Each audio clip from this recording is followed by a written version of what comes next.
그 사람은 조용히 왔다 간다고 상처 안 주는 압니까? 그 사람도 내 남편하고 살고 아이하고 살고 상처 줍니다. 상처 안 주는 사람은 세상에 없습니다.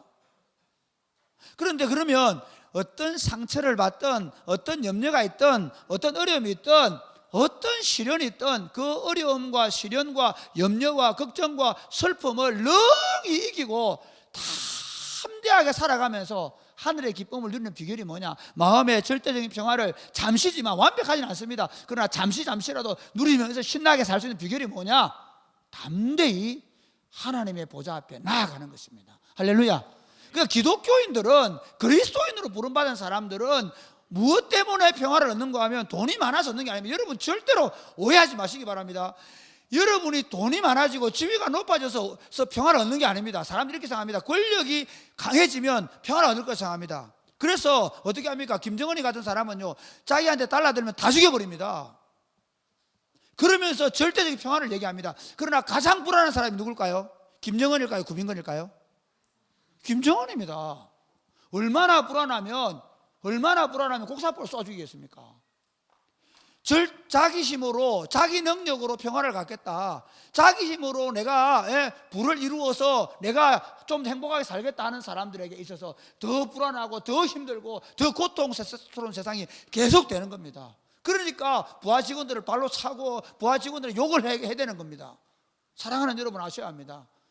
인생의 진정한 평안, 진정한 기쁨은 하나님 앞에 나아가서, 그 은혜의 보좌 앞에 나아가서 그 하나님께서 베푸시는 절대적인 평안과 만족과 기쁨을 누릴 때, 그때 우리 안에 진정한 우리 영혼의 쉼을 얻게 될 줄을 믿으시기를 주님의 이름 축복합니다. 오늘 이 성경은요, 이런 겁니다. 히브리스를 받는 수신자들은 예수를 믿었습니다. 은혜를 받았습니다. 교회 와서 처음에 너무 좋았습니다. 그런데 예수를 믿는 것 때문에 엄청난 박해가 생겼습니다. 그래서 슬금슬금 한두 사람이 뒷공문을 빼기 시작했습니다. 그래서 유대교로 돌아갔습니다. 그 많은 무리들 속에서 이제 이 불안하고 이 초조한 이 삶을 계속 살아야 되나, 오늘은 누가 잡혀갈지도 모르고 오늘은 누가 죽을지도 모르는 이런 삶을 계속 살아야 되나라고 생각했습니다. 숨어서 예배드리고 하면서 그들의 마음속에 불안과 초조가 계속되었습니다. 그런데 여러분 아십시오. 근데 성경이 이렇게 얘기합니다. 그 불안과 초조 때문에 너희가 뒤로 물러가면 되는 게 아니라, 뒤로 숨으면 되는 게 아니라 은혜의 보좌 앞에 담대히 나아가야 한다고 오늘 성경이 말씀합니다.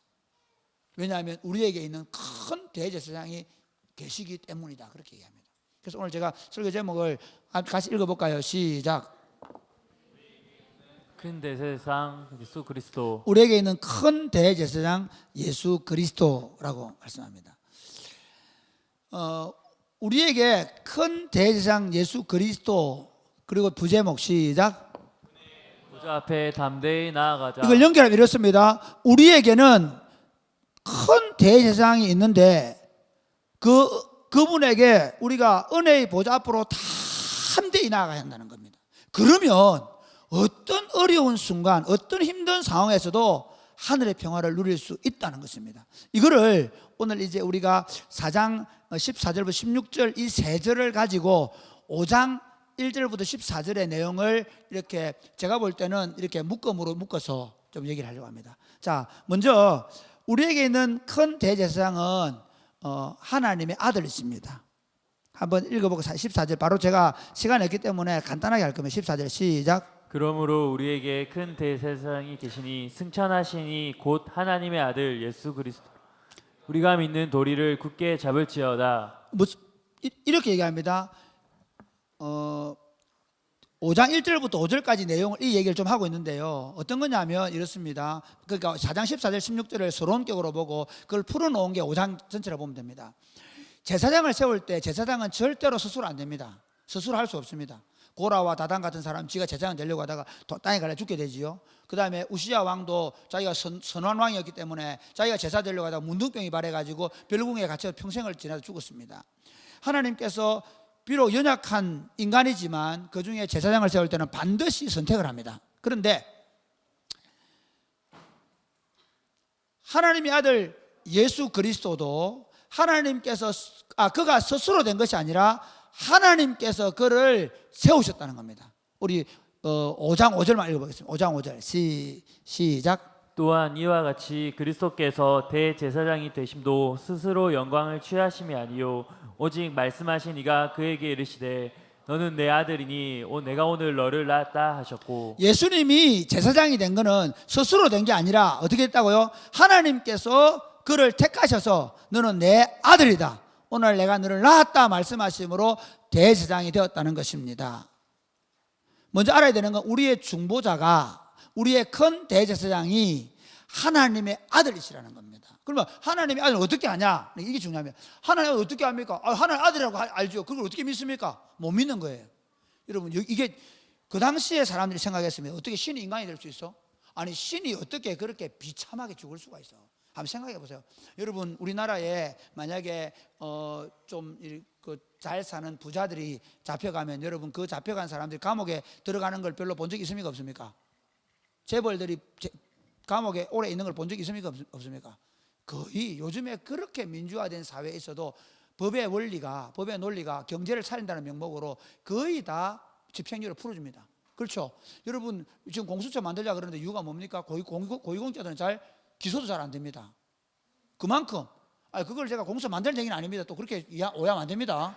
예, 꼭 만들어야 된다, 안 만드는 그 얘기 하는 게 아닙니다.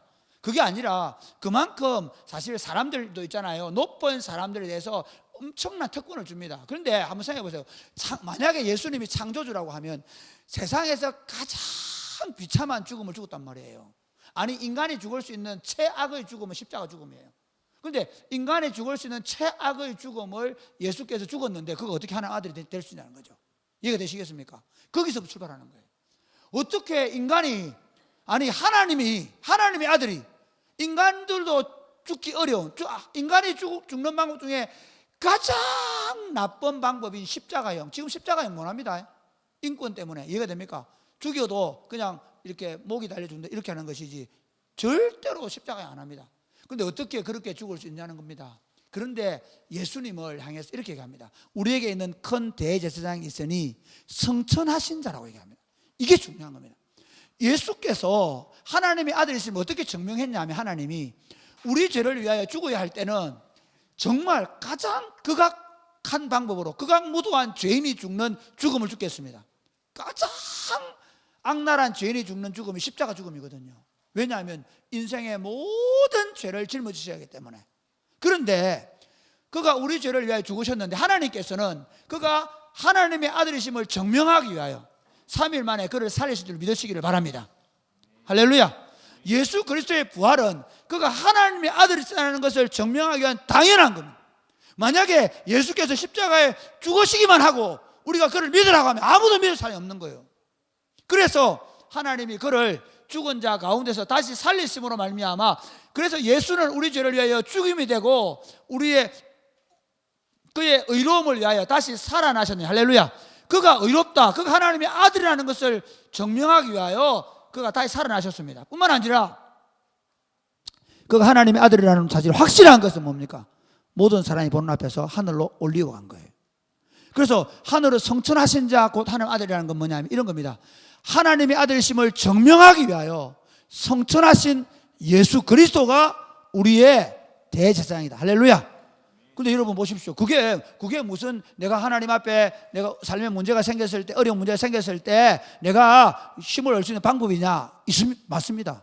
왜냐하면 대제사장 어떤 사람인가 하면요, 우리가 문제가 있고 죄를 지었고 어려운 일이 생겼을 때 그에게 가서 기도를 부탁하는 사람이 대제사장이거든요. 그럼 대제사장이 어떻게 합니까? 하나님 앞에 나아가서 하나님, 이 사람 이런 죄를 지었다면 용서해 주십시오. 이렇게 할 때 죄가 용서를 받는 거예요. 그런데 자 보세요. 하나님 보좌 우편에 있는 예수님을 한번 보세요. 이분이 어떤 분이냐면 반대로 얘기하면요, 아버지가 야 아들아, 너 인류를 죄를 위해서 너 하늘 보좌를 버릴 수 있겠니? 예, 가겠습니다.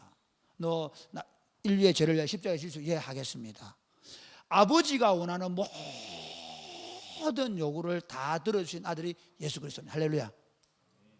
그 아버지의 요구를 다 들어주셔서 하나님께서 그를 다시 부활시키시고 그를 다시 하나님 보좌 앞에 앉혀놓았습니다. 이유가 뭐냐?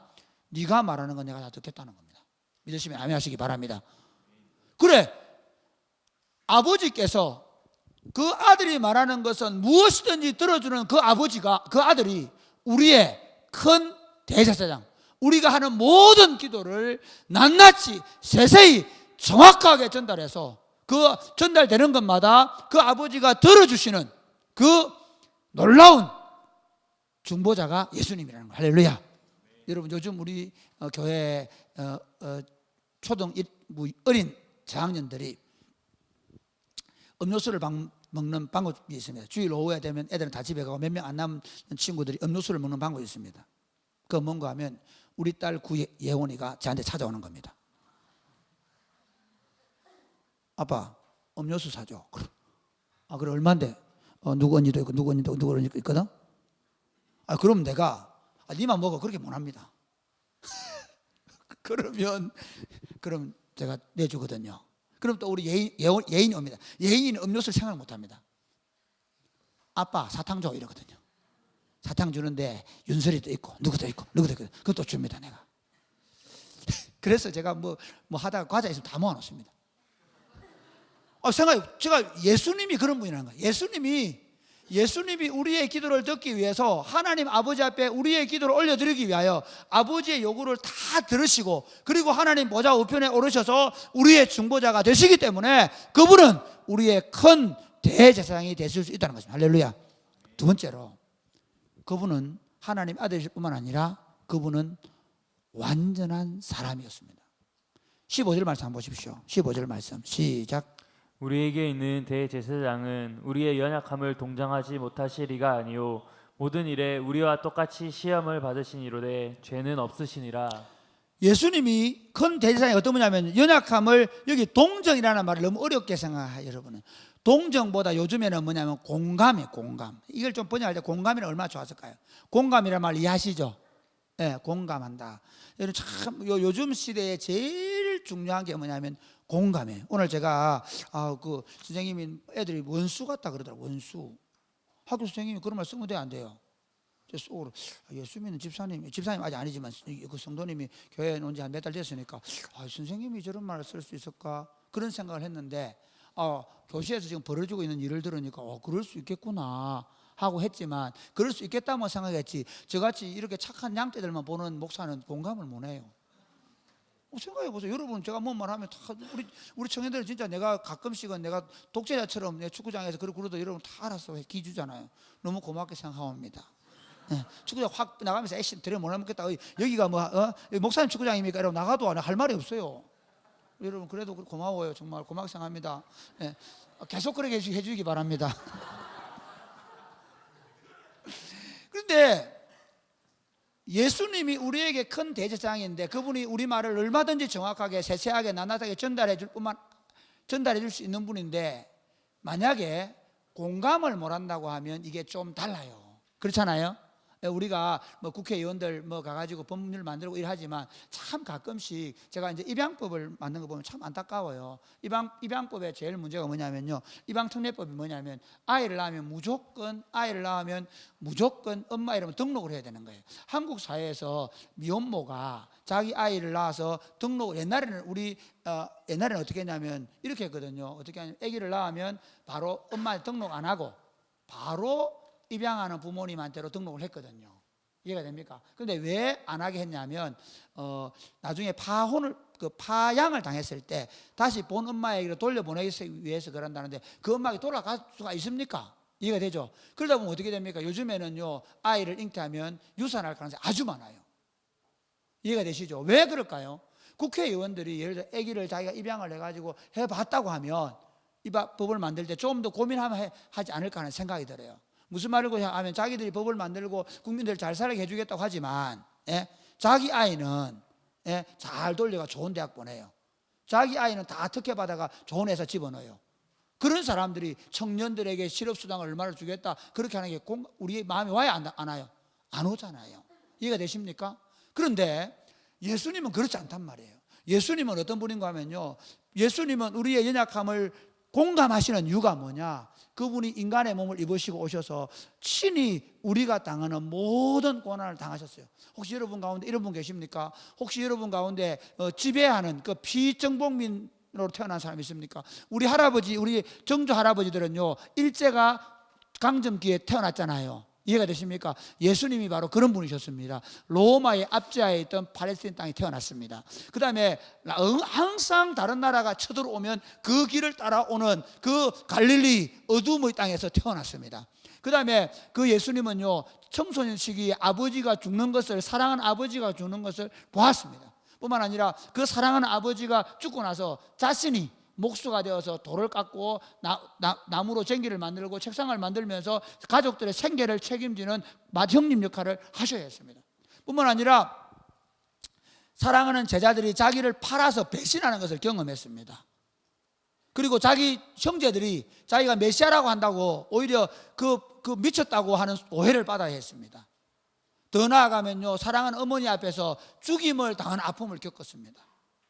그냥 인간적으로 뭐 죽임을 당하고 채찍질 맞고 십자가의 형태를 띠고 처참하게 온몸이 벗겨져서 부끄럽고 수치스럽게 죽었을 뿐만 아니라 인간이 당할 수 있는 모든 슬픔을 당하셨습니다. 바로 이것이 그분이 우리의 연약함을 친히 담당하셨다는 겁니다. 이 연약함을 친히 공감하신다는 것입니다. 그런데 그분이 그 정도가 아니라 한번 보실까요? 그분 스스로도 그래서 기도하셨습니다. 우리 그 에베소서 5장 한번 보실래요?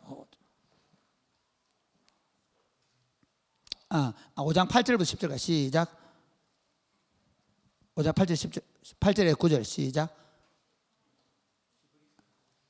히브리서 5장. 미안. 시작. 고난으로 순종함을 배워서 온전하게 되셨은즉 자기에게 순종하는 모든 자에게 영원한 구원의 근원이 되시고 하나님께 여기까지만. 자 보세요.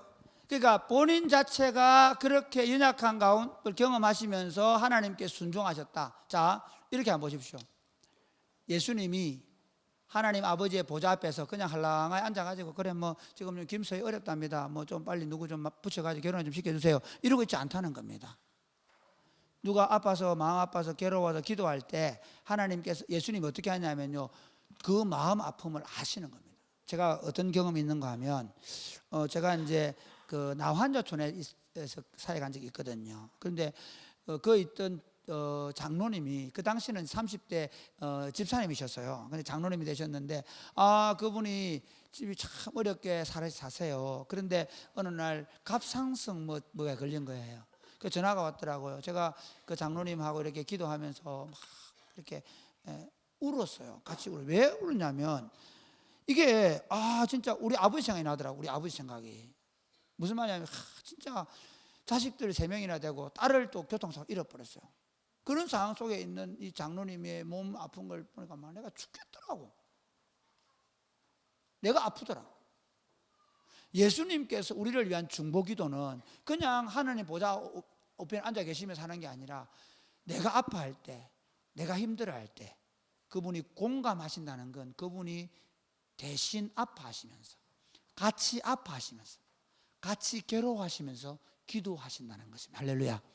우리에게 있는 대제사장은 하나님의 아들이실 뿐만 아니라 인간이 되셔서 우리가 당하는 고통과 아픔과 염려와 걱정의 무게가 얼마나 큰지를 아십니다.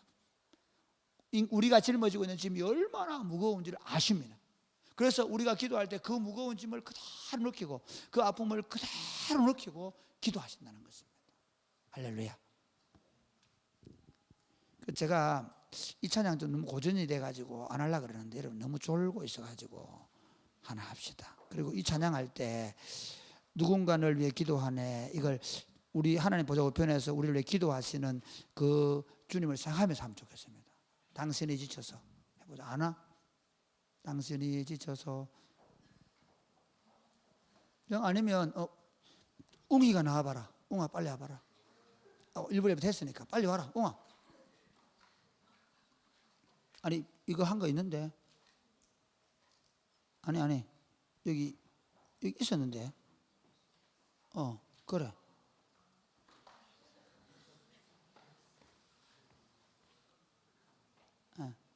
해보자.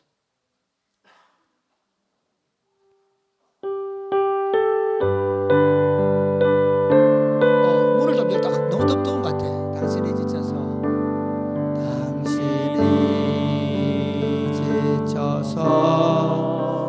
기도하 없고 눈물이 우리 빗물처럼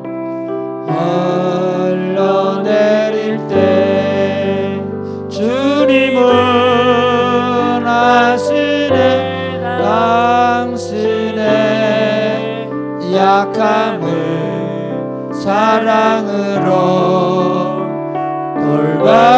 돌봐주시네.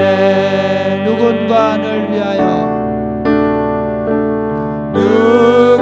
누군가 널 위하여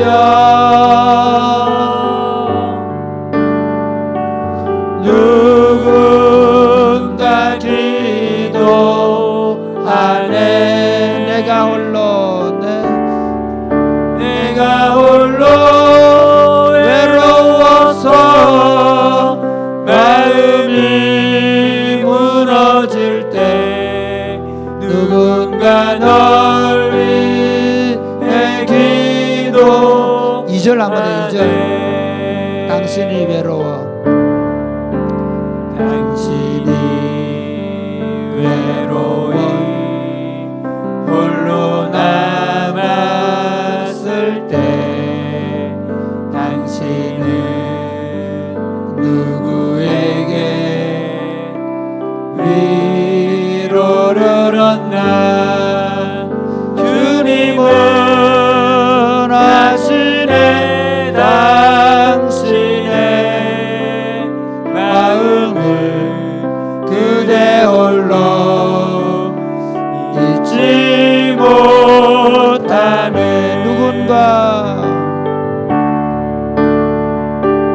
누군가 널 위하여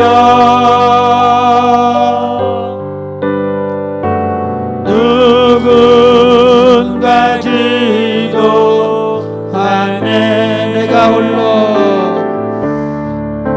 내가 홀로 외로워서 마음이 무너질 때 누군가 널 위해 기도하네. 그렇습니다. 우리에게 있는 큰 대제사장은 우리의 하나님의 아들, 성천하신 자 하나님의 아들 예수 그리스도이십니다. 그분은 우리의 모든 연약함을 친히 담당하십니다. 이미 동정하고 계십니다. 그렇기 때문에 우리가 이제 그 예수 그리스도를 의지하여 담대히 하나님 앞에 나아갈 수 있습니다. 우리에게 있는 큰 대제사장 예수 그리스도는 우리가 의지하여 담대히 하나님 앞에 나아갈 수 있는 분입니다. 할렐루야. 16절 말씀 읽어볼까요? 시작. 16절 시작. 때를 따라 돕는 은혜를 얻기 위하여 은혜의 보좌 앞에 담대히 나아갈 것이니라. 그러므로 우리는 긍휼하심을 받고 때를 따라 돕는 은혜를 얻기 위하여 은혜의 보좌 앞에 담대히 나아가자. 그렇게 얘기합니다.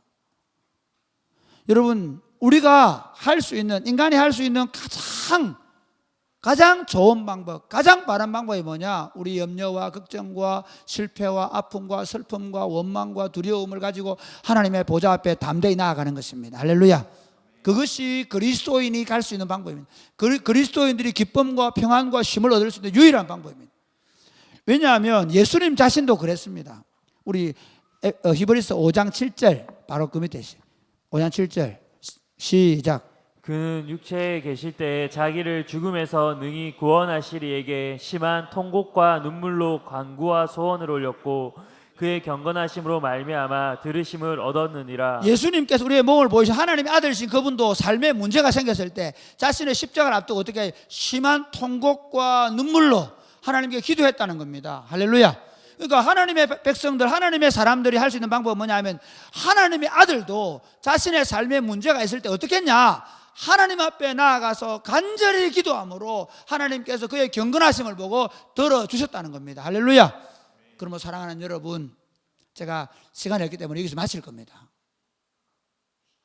여러분이 여러분의 인생을 진짜 힘있게 살아갈 수 있는 방법이 딱 한 가지 있습니다. 여러분이 어떤 어려운 문제들, 어떤 힘든 상황 속에서도 능히 이길 수 있는 비결이 있습니다. 여러분이 매일같이 여러 가지 스트레스 받고 힘든 상황 속에서 매일같이 기쁨을 얻고 평안을 얻고 안식을 얻을 수 있는 비결이 있습니다. 여러분이 어디에 있든지 어느 장소에 있든지 어느 시간대에든지 그 자리에서 무릎을 꿇고 하나님의 보좌 앞에, 은혜의 보좌 앞에 예수 그리스도를 힘입어서 담대히 나아가는 것입니다. 할렐루야. 우리의 큰 대제사장 예수 그리스도께서 우리가 그 은혜의 보좌 앞에 담대히 나가 기도할 때, 우리 기도를 들으실 때, 우리 기도를 들으셔서 하나님 아버지 중보하실 건데, 우리 아픔과 슬픔과 눈물과 고통과 여러 가지 우리의 모든 상황을 다 공감하시면서 하나님 아버지 앞에 아뢰일 것이고, 그리고 그 기도가 응답될 줄을 믿으시기를 주님의 이름으로 축복합니다. 제가 신앙생활하며 본 건 뭐냐 합니까? 교회 나가고 예배는 드리는데 삶에 문제가 생길 때마다 뒤로 물러가는 겁니다. 모든 것을 자기 힘으로 다 해결하려고 합니다. 예수 믿는다고 하면서 그분들에게 예수를 수십 년 믿어보십시오. 기쁨 없습니다. 아무리 많은 것, 아무리 좋은 걸 가지고 있어 보십시오. 염려 떠나지 않습니다. 사랑하는 여러분, 염려와 걱정과 두려움과 불안과 공포를 이길 수 있는 유일한 비결이 있습니다. 여러분이 젊을 때부터 무릎으로 하나님 앞에 나아가는 길을 배우시기 바랍니다. 기도를 배울 수 있기를 바랍니다. 언제나 어디에서나 무릎을 꿇고 하나님의 도움을 구할 수 있기를 바랍니다. 여러분이 기도할 때 거기에 하나님의 안식과 평안을 누리게 될 것입니다. 그래서 날마다 믿음으로 기도함으로 말미암아 승리를 누리며 사는 복된 삶이 되시기를 주님의 이름 축복합니다. 아멘. 우리 찬양하고 마치겠습니다.